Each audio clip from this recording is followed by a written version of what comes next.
Welcome to my little space where heart and hook stitch up a place where we can together make a refuge safe for all our sake. Here is the finished panda bear hood with pocket scarf patterned by Ira Rott that I was working on in the last video. I'll put a link to her pattern in the description box below.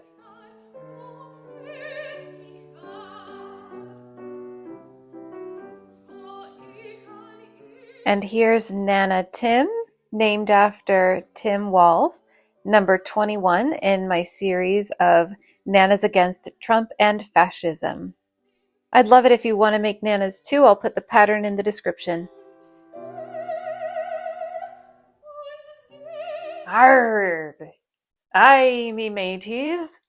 Welcome to my channel. That's kind of all I got for pirate talk. But here are 6 Flying Spaghetti Monster Christmas tree toppers that just need their final noodle placement. So these will all get stitched nicely all around the bodies. And over here you can see I've already got some work started on some more meatballs. At any given time I might have any number of these Flying Spaghetti Monster parts in progress being made or sitting around already made. I already have a whole bunch of eyes just sitting ready to be added to more Flying Spaghetti Monsters. This is an item that I can expect to sell, I don't know, tens to hundreds each year. So it's always good to have a few made up. I am all out right now of already made ones. So here are the first 6 that will be finished very soon.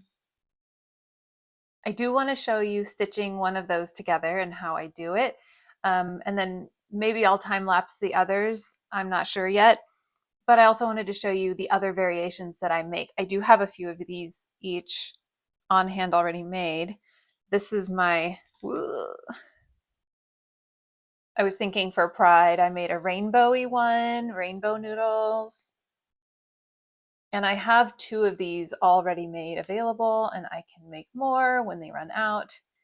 I've only sold a few of those. I'm not sure how many. I made 4 of these initially, and I think I've only sold 1. So here we've got the Trans Pride Flying Spaghetti Monster with the blue and the pink and the white. And then we've got this variation that I made all in cotton yarn. I don't know why I said that funny. Cotton yarn. So I think I have 3, 4 of those. Anyway, for all your Flying Spaghetti Monster needs. I also can't neglect to show you that I have 6 of these ornaments already made as well. So I do sell 2 versions of the ornament in my shop because I like them with the long noodles hanging extra long and scraggly. So I made a separate listing in my shop for the untrimmed version, or the most popular one that people buy though most frequently is the trimmed version. So what I do is I make a bunch ahead of time. I try to keep them on hand like the tree toppers, and I keep them untrimmed, and then based on how people order them, I will trim them or leave them untrimmed. So this guy will go back in his drawer with the other guys. Before I get going on stitching this one together, I thought I'd show you my little setup here. And funny little story about this. I now do not ever use my pin cushion for keeping the pins in while I'm working, or putting them back away in it as I'm taking them out, so I'll set that aside. So here's what I do. I count out 35 pins to start, because usually that's enough or slightly more than I need. So I put them in little piles of 5. So I have 7 piles of 5 pins. That way, when I pin all the noodles to the body and I begin stitching and pulling the pins out, I know when I've gotten all my pins out, because otherwise I might not know. They could stay hidden and I might not realize it, because that actually did happen once before I started doing this. Or actually, no, I had already been doing this and I forgot to count them when I pulled all the pins back out. And so I shipped it off to the customer, and then I had left the pins in a pile, I think on whatever surface I was working on, probably my bed at the time. And I got around to counting them, realizing I had forgotten to count them, and I only had 34 pins. So I knew that there was a pin, most likely in the Flying Spaghetti Monster that I had shipped out. So I actually went through USPS and submitted a request to have the package stopped and sent back to me so I could get the pin. And I communicated that with my customer, of course. I just felt horrible about the idea of somebody finding the pin in the wrong way. All right, here we are. The way I put these together, I leave one long strand of yarn to do the sewing, and then I have another end that's shorter that I just leave for tying a knot, because I like to have two strands to tie together in a knot if I can, rather than tie both separately in separate locations and hide those. So I will just start pinning noodles, and I tend to have a similar way I begin, but there's really no telling. Wrapping a noodle around here.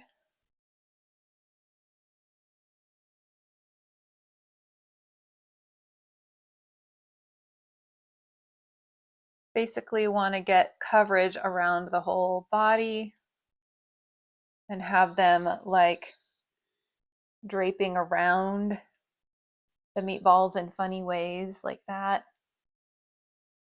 Well, it's not really funny, I suppose. I want it to look sort of random and chaotic, but also nicely covering all the areas that I want to cover. Mainly this whole back part here, I want to cover that. I can't imagine that anybody would really want to watch this whole bit at regular speed, so I will probably speed up most of this in such a way that you can still kind of see what I'm doing. Okay, so there I've pinned up all what, 1, 2, 3, 4, yeah, four noodle strands that were hanging down the front. Now I've got this clump back here and this clump back here to place around and pin. This really doesn't take all that long to do.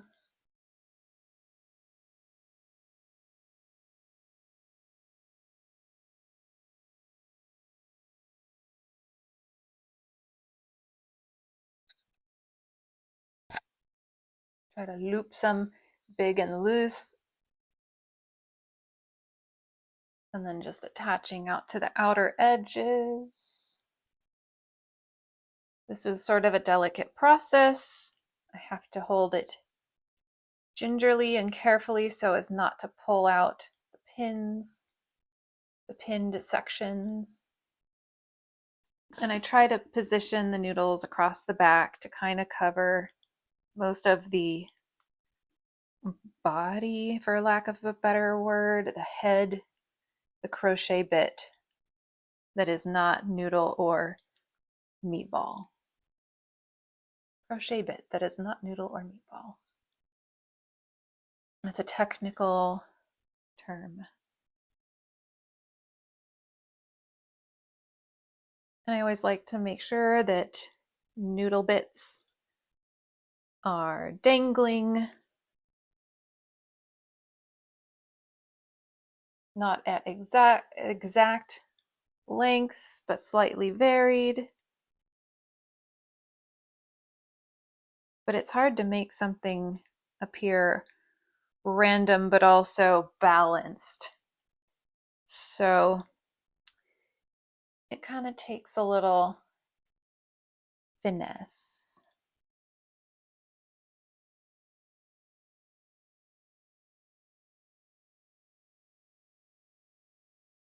And I also haven't been making a ton of these right now. Usually when I get in my groove and I'm making, 20 at a time, I get a little quicker too about placement, and I start to kind of repeat myself. Right now, I haven't made any in a few months, so I'm kind of winging it anew, which is good to do, I think. Winging it anew. Y'all, I messed up. I was so bummed this morning. So to explain what happened, I'm doing everything on my phone for recording and editing and posting my videos. And so I'm constantly having to juggle how much storage is being used on my phone. So I'm constantly deleting stuff I don't need anymore and then going to the deleted folder and deleting that. I've gotten into a very quick habit about that. So what I've been doing is recording clips to then add to my editing app. And I also upload them onto my Patreon, just the clips individually. I'm posting them there. I still don't have any patrons yet, but if anybody wants to be the first patron, you may go ahead and I maybe I'll like shout out your name and have a little celebration in my next video. But anyway, I'm posting my unedited clips there first, and then I post and then I put them into my editing app, and then I just delete them off my phone, because the editing app also saves it on my phone, so it would be taking up double storage. And then also I've been posting all of the reels that I do on other social media as shorts on YouTube.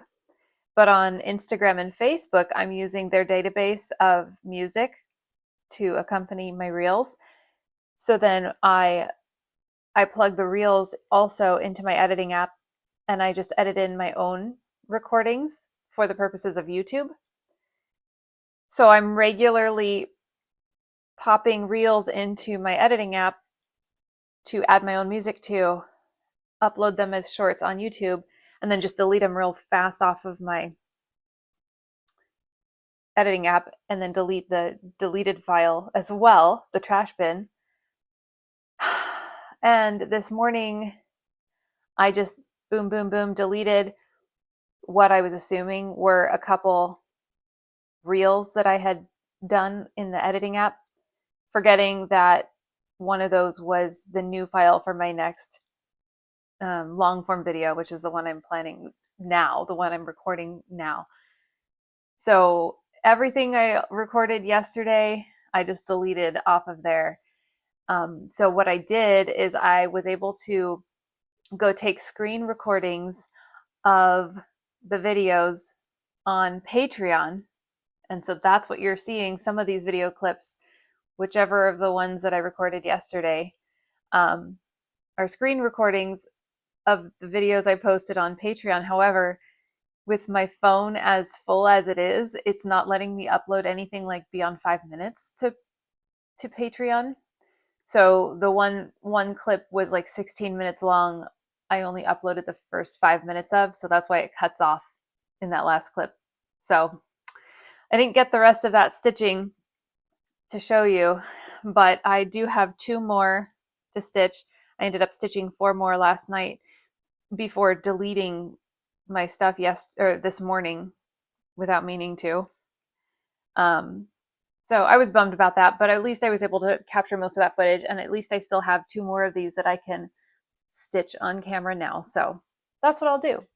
I'll stitch these together and speed it up a little bit and maybe teach you about my creator, the Flying Spaghetti Monster. I figured this is as good a time as any to give you a little bit of background on my own spiritual story. I grew up very involved with youth groups at the churches I attended with my family. I had lots of good experiences, but I also feel religion set me up for some trouble and trauma. In 2014, I realized I didn't have a good reason to believe in any of it anymore. Actually, I had been questioning it for a long time in my adulthood, And then when I found the video on YouTube called God's Checklist 2.0, I'll link to that in the description box, I knew there was no turning back. All that to say, I was so ready to fall in love with the idea of a deity made of spaghetti and meatballs who began everything. The religion was born when Bobby Henderson wrote a letter to protest the teaching of creationism as an alternative to evolution. He demanded that equal time be given to teaching about his creator, the flying spaghetti monster. I desired to have FSM top my Christmas tree, so I made one. And of course, I used the photos to make a listing in case anyone else wanted one. They did. Pastafarians are some of the best people in this world, I'm pretty sure. We have a great private Facebook group, which I'd love to plug because they've been very good to me, where our holy Ann Dim has bestowed me with the blessing to advertise my Pastafarian merch in the group once a month. It's a fun group of people ready to top their head, either with a real colander or a colander hat, maybe one that I make, eat pasta, and talk like a pirate. You know why it's important to dress and talk like a pirate, right? We care about our planet. Well, let me explain. I'll dive into a brief little study guided by my copy of the Gospel of the Flying Spaghetti Monster by Bobby Henderson. So, on the topic of why pirates are so important to Pastafarians who follow the Flying Spaghetti Monster and may be official church members of the Church of the Flying Spaghetti Monster, here's a quote from Henderson. Any discussion of evolution will eventually lead us to ourselves. Humans have been around for as long as we can remember, and yet the evolutionists will tell you that we weren't. They will tell you that humans and chimpanzees shared a common ancestor from 5 million years ago, and that we diverged from that common ancestor and eventually invented the space shuttle, while chimpanzees were only able to invent the stick. To support this thesis, scientists tell us that we share 95% of our DNA with chimpanzees, and yet we share 99.9% of our DNA with pirates. I find it suspicious that biology textbooks rarely mention this fact. I ask you, who is the more likely common ancestor? And are the pirates not the chosen people of the FSM? Why do we spend so much time talking about something that didn't happen while the FSM is dangling his noodly appendage right in front of our faces? And a few pages later, he really drills home some of the reasoning behind and the proof behind why pirates are so important to Pastafarians and why we should dress like them and speak like them as much as possible. Henderson continues. While I have essentially decimated the theory of evolution throughout these pages, it is important to state that a great deal of credible evolutionary evidence does exist. No one can dispute the fossil record, which shows a clear and gradual transformation of species over time, albeit with frustrating gaps. And I ask you, who could have put them there? And there do indeed appear to be selective forces at work in the world. For instance, when drunks walk out onto the road and are hit by cars. Also, George W. Bush bears a striking resemblance to a chimpanzee. We are not saying that evolution can't exist, only that it is guided by his noodly appendage, and our spaghetti is extremely modest. For some reason, he went through a great deal of trouble to make us believe that evolution is true, masking the prominent role of pirates in our origins, making monkeys seem more important than they really are, generally keeping behind the scenes and out of the spotlight.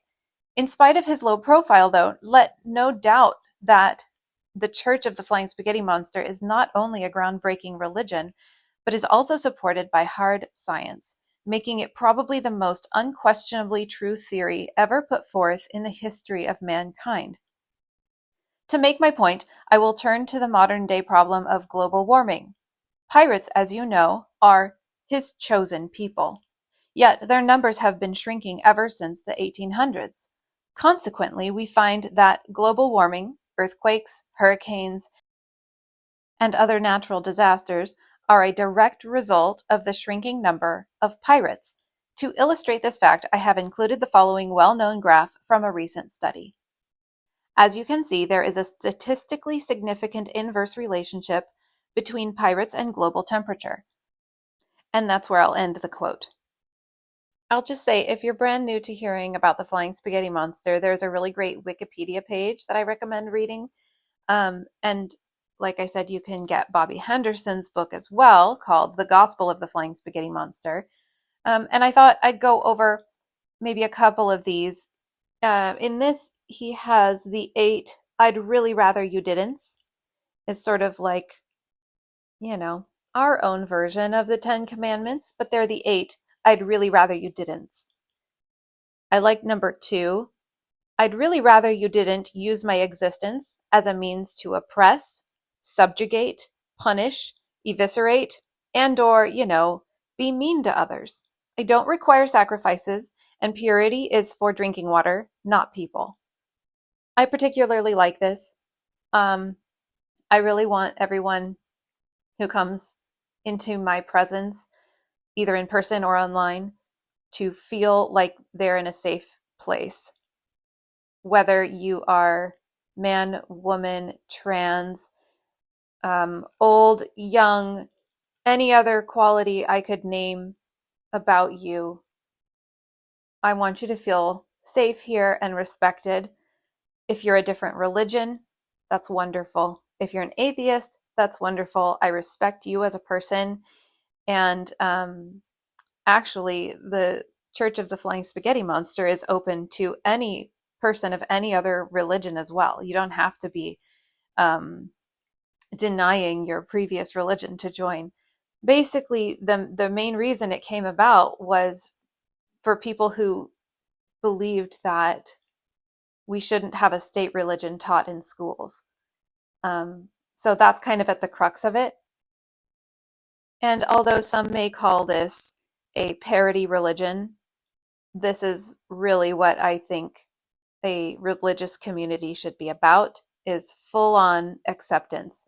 And if you have a religious community where you feel it's fully accepting of you and others around you, then that's great. That's what it should be for. The third, I'd really rather you didn't, is much like the second one. It's about basically not being judgmental. It goes like this. I'd really rather you didn't judge people for the way they look, or how they dress, or the way they talk, or, well, just play nice, okay? Oh, and get this in your thick heads. Woman equals person. Man equals person. Samey, samey. One is not better than the other, unless we're talking about fashion, and I'm sorry, but I gave that to women and some guys who know the difference between teal and fuchsia. I would venture to say that the Church of the Flying Spaghetti Monster basically has the exact same tenets as being a humanist, because here's number 6 of the 8 I'd really rather you didn't. It goes like this. I'd really rather you didn't build multi-million-dollar churches, temples, mosques, shrines to my noodly goodness when the money could be better spent, take your pick, A, ending poverty, B, curing diseases, C, living in peace, loving with passion, and lowering the cost of cable. I might be a complex carbohydrate, omniscient being, but I enjoy the simple things in life. I ought to know I am the creator. So there you have it. Basically, you kind of get the point, I think. Maybe it's fun. It's a good time. It gives us an opportunity for a fun, welcoming, loving community. And I think that's really what religion should be about. In my personal case, do I actually believe in any God at all? No, I really don't. So I'm technically an atheist, but I do love Flying Spaghetti Monster, and I'm happy he's given me some really fun community. Before we move on from this topic, I just wanted to showcase this one customer of mine who asked me to make one of my tree toppers, but a little bit smaller, to go on the top of his staff, as well as basically a Flying Spaghetti Monster themed Cat of Nine Tails kind of whip. So there's that. I do have a listing for the whip in my shop. I've never sold a second one after the first one though. But then I also make colander hats, and they come with, I usually put 5 noodles with each package. And here's some pictures because I don't have any on hand at the moment. Pretty much I make those as people order them. And I showed you my beautiful painting in my room in one of my earlier clips, but maybe I'll throw a picture of that up too. Just because, I don't know, may as well throw all the Flying Spaghetti Monster stuff into one spot here. And how about in closing of this chapter, of this topic, of this video? This is from Piraticus 13:7. In the beginning was the Word, and the Word was Arg. Ramen, may you be touched by his noodly appendage.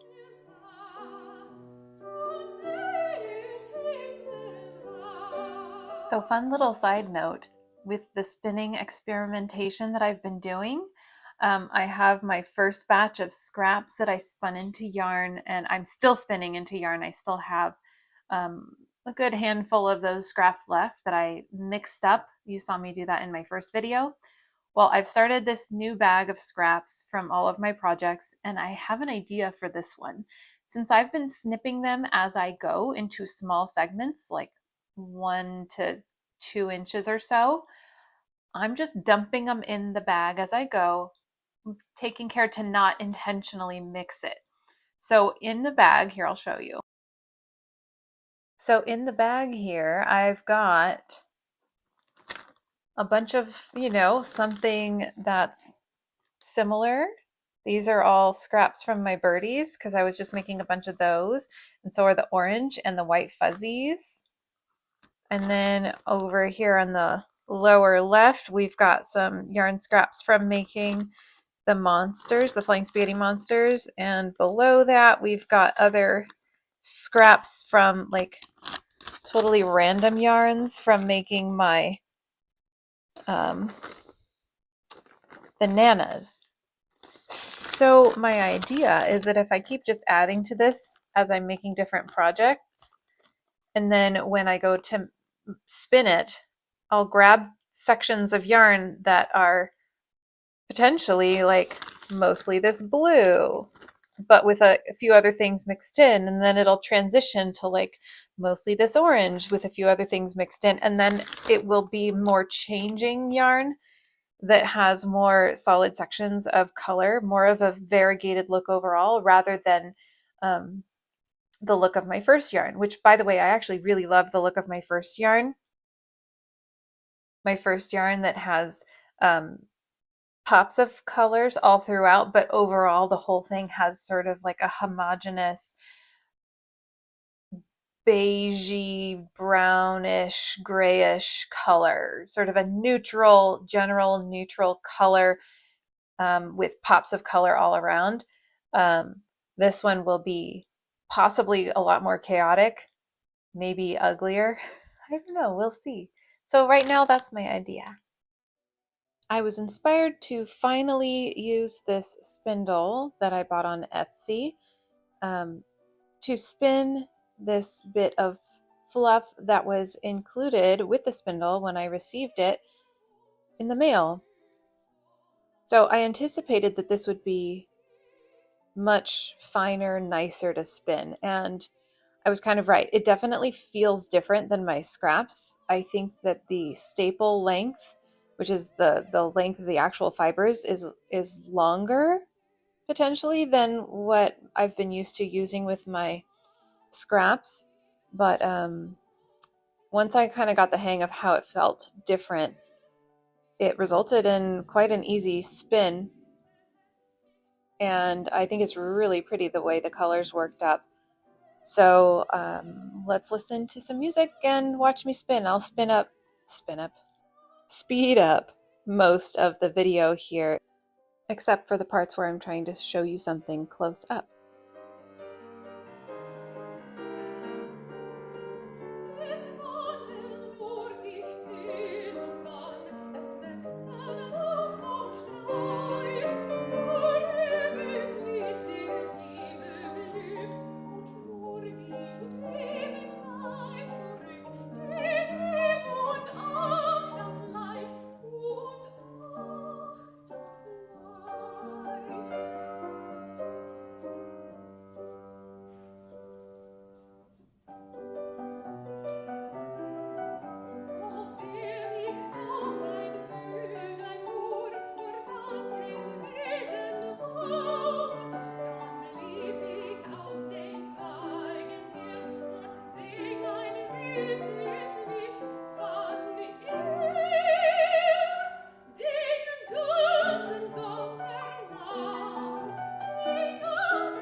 Well, I was out of my yarns that I use for the noodles of my spaghetti monsters, so I decided to stop by Joann on the way home after the post office.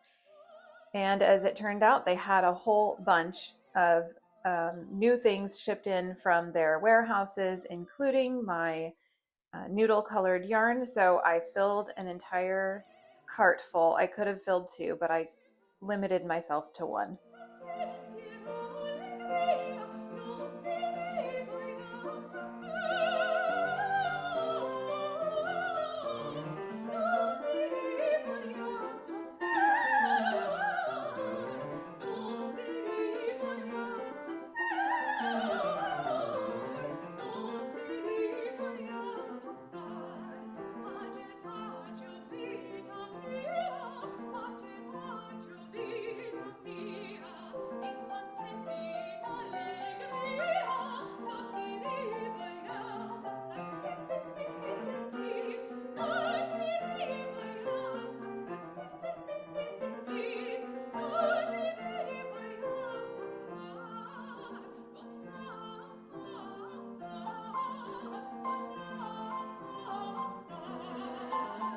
After finishing just the one birdie, I went ahead and finished all the rest of my 11 that I had ready to go. It totally cracks me up seeing them on their backs with their little feet showing. And now I've gotten out all my scrap balls of yarn again. I've added a few more to the pile since my daughter was offloading some yarn from some projects that she had previously going several years ago. So what I've done is I've separated them into groups basically by color. So first I separated out sort of grays and black, and then I separated out rainbows, blues, teals, and then greens and browns, and I included orange with brown and pinks. And then I figured out how I could get 7 groupings. So I combined the grays with the rainbows, the blues were already in 7, then I combined the teals with the pinks, and last I combined the browns with the greens. So I lined them all up in their groups of 7, and then I take one from each row and create a new row. So it's kind of my way of mixing up the color selection, trying to balance out the colors that I've got in my stash of scrap balls. So this will be for my next Nana doll, and this one I'll be naming after my grandpa. This will be Nana Bob. He recently passed away, and I'm going to give this to my grandma. And I don't know if you noticed, but I am including the last bit of the spun yarn that I've made from my yarn scraps. So I'll figure out how to include that. I may need to go up a hook size and skip some stitches. I'll figure out how to do that strategically.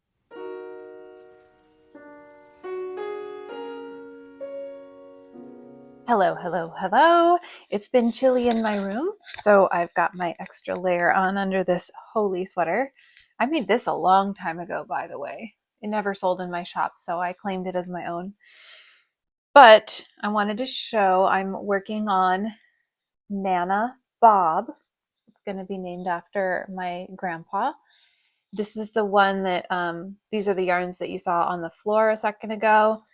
So I've got the legs obviously made, and I'm starting to work up on the torso. And I thought I'd show you. So I've been using my 3.5 hook, millimeter hook, which is what I usually use, or an E hook. I usually use this for my dolls in general. Some exceptions to that. But I thought I would try switching to an H hook just for some fancy edging between the colors here, between the yarns. And I'm going to try to do it in my hand spun yarn, entirely made from my yarn scraps and then plied with a cotton thread.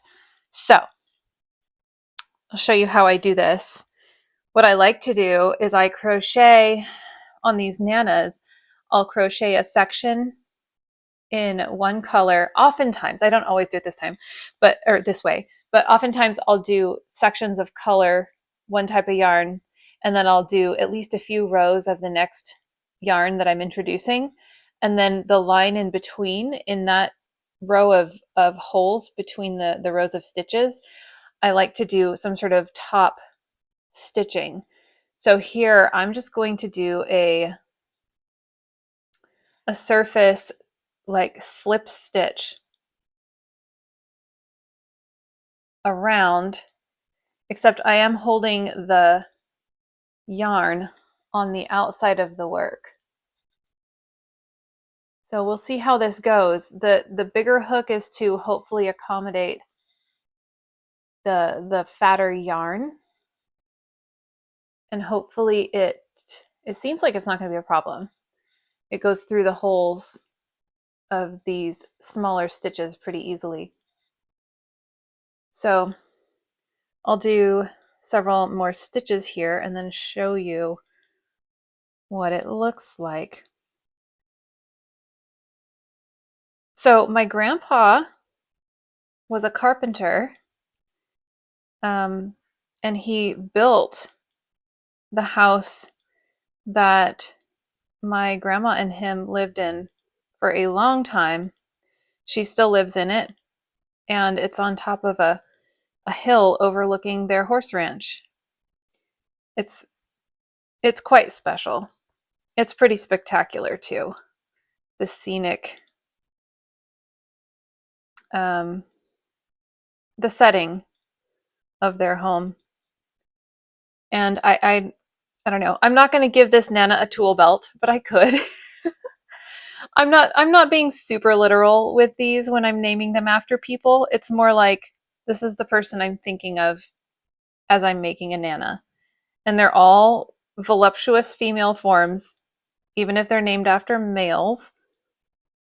But I thought that this was somewhat fitting that my grandpa, who was a craftsperson, although with wood, he made things with his hands.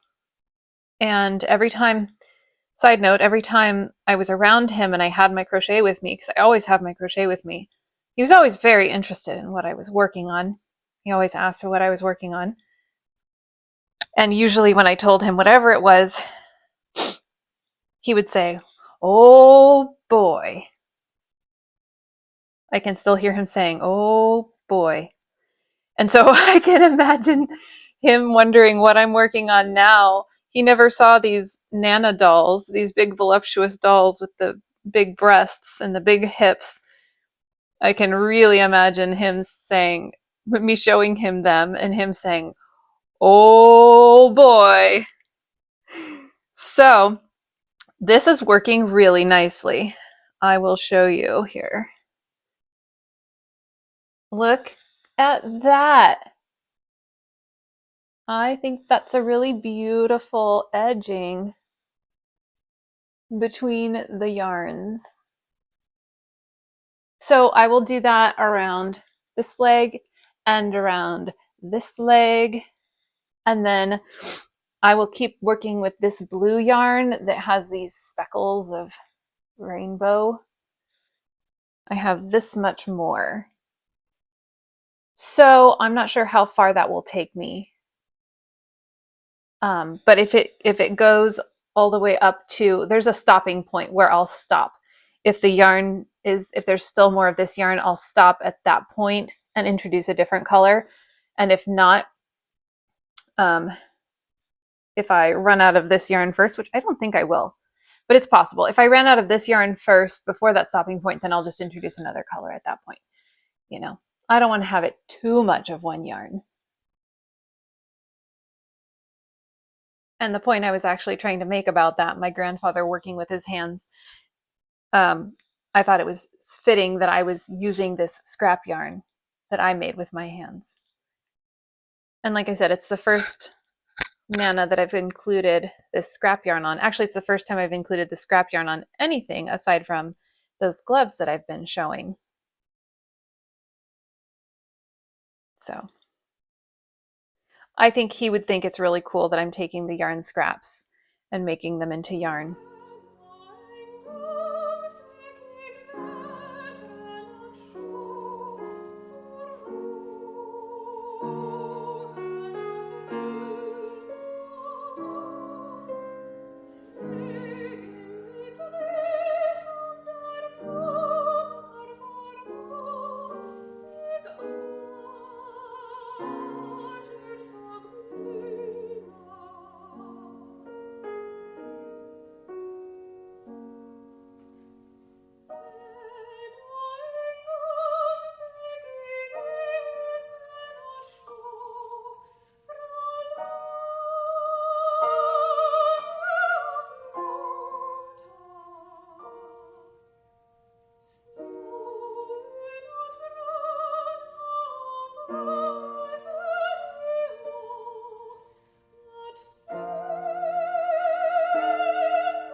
As promised, here is my updated version of my little simple pattern for these gloves with the slightly thinner yarn and the smaller hook. So I used an 8mm L hook. For each round, you're going to join with a slip stitch and do a chain 2 up. The chain 2 will not count as a double crochet. Begin with a chain 17, do that slip stitch join and chain 2 up to begin round 1. For round 1, you will do 17 double crochets. Round 2, 17 double crochets. Round 3, 7 double crochets, chain 4 and skip 4 stitches, and finish with 6 double crochets. So you'll still have 17 stitches in that round, including the chains. Round 4, you'll do 7 double crochets, 2 double crochet decreases over the chain, and then 6 double crochets, and that will be 15 stitches in round 4. Rounds 5 and 6 will both be 15 double crochets. Crochet hooks and colors bright, crafting wonders day and night. Join the fun, come see it through. Subscribe and I'll create for you.